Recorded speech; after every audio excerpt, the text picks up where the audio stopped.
টোপোলা ভাত আর লাফা শাক কত যে খুৱাইছিলি,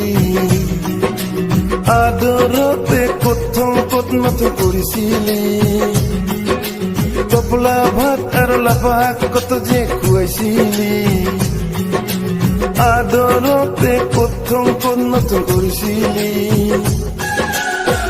পাহৰিলি পাহৰিলি পাহৰিলি, ভাল পাং কয়া